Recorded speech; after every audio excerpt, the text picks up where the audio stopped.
निम्न रीमान समाकलन, ऊपरी रीमान समाकलन और इसका निम्न सीमा और ऊपरी सीमा। ये तो हो गया रीमान समाकलन। अब इसमें कैसे क्वेश्चन देखते, एग्जांपल देखते हैं। एग्जांपल है आपका, यदि फलन है क्लोज इंटरवल ए बी, यानी कि ए की जगह क्या है आपका 0 और बी की जगह क्या है 1। ए बी पर निम्न प्रकार से परिभाषित है, यानी कि f x बराबर दे रखा है आपको 0 कब आएगा जब x परिमेय संख्या होगी और 1 कब आएगा जब x अपरिमेय संख्या होगी। तो आपको क्या सिद्ध करना है, सिद्ध कीजिए कि f समवर्त अंतराल क्लोज इंटरवल ए बी पर रीमान समाकलनीय नहीं है। नहीं बोल रहा है, इसका मतलब क्या हुआ, नहीं का मतलब है कि आपके जो ऊपरी रीमान समाकलन है उसका मान निम्न रीमान समाकलन के बराबर नहीं है और इन दोनों की वैल्यू किसके बराबर नहीं है, अगर ये दोनों बराबर नहीं है इसका मतलब क्या हुआ, हमारा जो फलन है वो रीमान समाकलन नहीं है। तो इंटरवल आपको इंटरवल ले रखा है 0 से 1 और इंटरवल कौन सा है आपका समवर्त अंतराल। समवर्त अंतराल से मतलब है कि फंक्शन की राइट हैंड लिमिट बराबर लेफ्ट हैंड लिमिट बराबर, अगर फंक्शन का मान तीनों बराबर होते हैं तो वह अंतराल हमारा क्या कहलाता है, समवर्त अंतराल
dx बराबर क्या होता है formula, supremum of LFP such that P belongs to T close interval AB। Okay, तो यहाँ से आ जाएगा आपके पास limit n tends to infinity LFP बराबर कितना आ गया 0, यानी कि निम्न रीमान समाकलन का मान किसके बराबर आ गया 0 के बराबर। This implies a b bar fx dx is not equal to a bar b fx dx। अतः ऊपरी रीमान समाकलन का मान किसके बराबर नहीं है, निम्न रीमान समाकलन के बराबर नहीं है।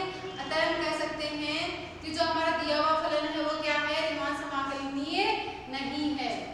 और यही हमें सिद्ध करना था, यानी कि आप लिखोगे f is not belongs to, अतः f is not belongs to R close interval 0 और 1 हैंस ठीक है। यानी कि ऊपरी रीमान समाकलन देखो, ऊपरी तथा निम्न रीमान समाकलन के लिए हमें किसकी जरूरत पड़ती है, यूएफपी और एलएफपी। तो सबसे पहले क्या करना है, क्लोज इंटरवल का विभाजन करना है, उसके उपअंतराल बनाने हैं, उपअंतराल के निम्नक और उच्चक हो गए। उसके बाद में हमने यूएफपी निकाल लिया, उसके बाद में एलएफपी, यूएफपी एलएफपी निकालने के बाद में ऊपरी रीमान समाकलन का फॉर्मूला लगा दिया और निम्न रीमान समाकलन का फॉर्मूला लगा के हमने अलग अलग वैल्यू पुट कर दी। इसके बाद में अगर दोनों वैल्यू बराबर नहीं आ रही है तब हम कह सकते हैं कि जो हमारा समाकलन है वो रीमान समाकलन नहीं है, यानी कि f is not belongs to R AB। Okay, इसके बाद में देखो इसकी नेक्स्ट डेफिनेशन, दूसरी परिभाषा क्या है इसकी, मैंने कहा था ना इसकी दो परिभाषा है। तो दूसरी परिभाषा देखो,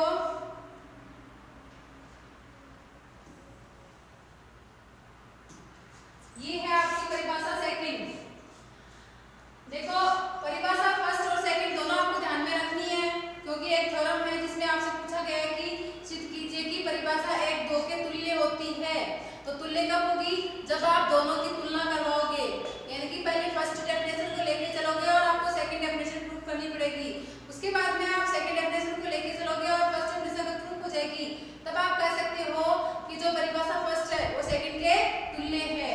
यानी कि देखो सेकंड डेफिनेशन क्या है कि एक वास्तविक मानीय फलन f जो कि अंतराल क्लोज इंटरवल पर परिभाषित है। ये चीज तो हम शुरू से पढ़ते आ रहे हैं कि जो f है वो परिबद्ध फलन है और अंतराल के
इसके बाद में देखो, अब देखो इसमें अलग अलग बता रखा है कि अंतराल AB पर समस्त असमाकलनीय परिमित फलनों के समुच्चय को प्रतीक किसके द्वारा प्रदर्शित करते हैं?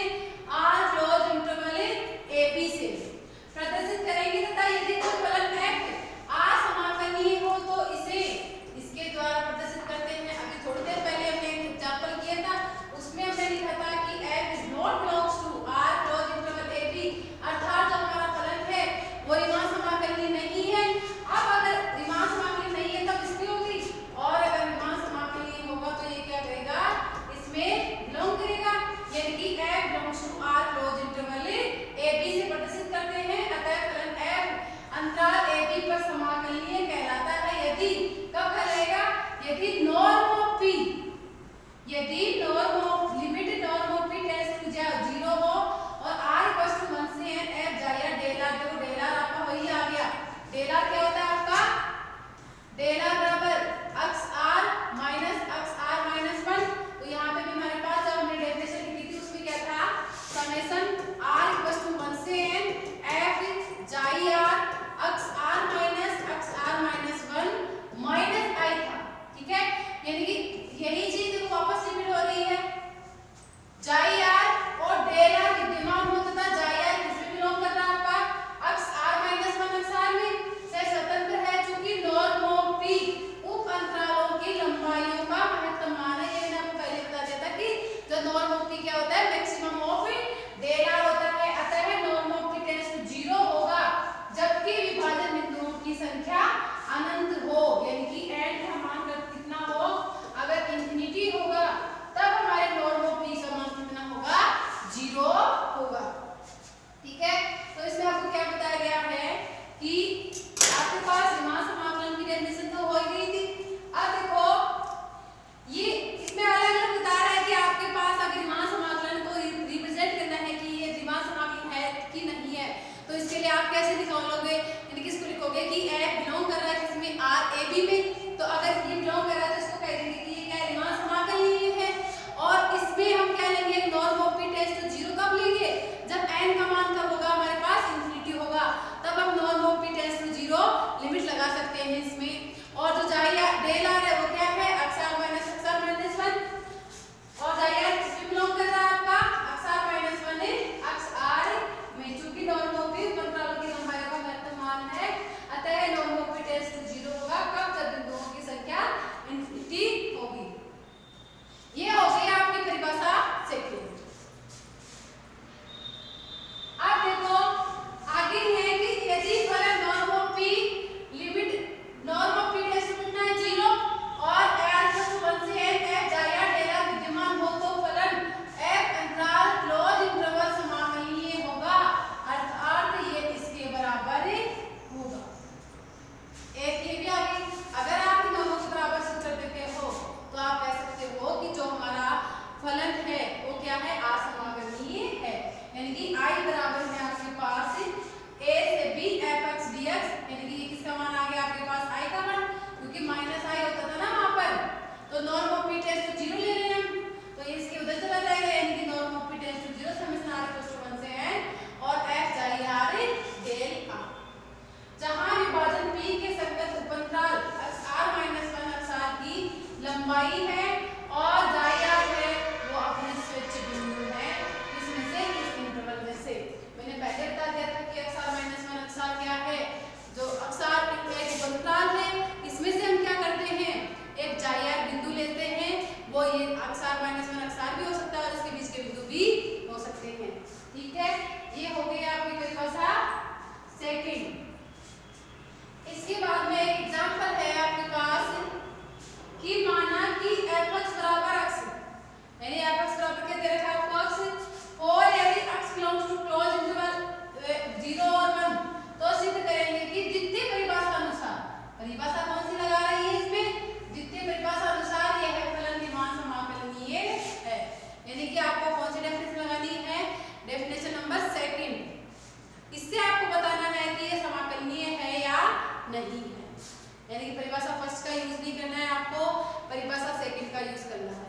ये एग्जांपल देखेंगे हम अपने नेक्स्ट वीडियो में। आज के लिए इतना ही। हमने आज क्या देखा, रीमान समाकलन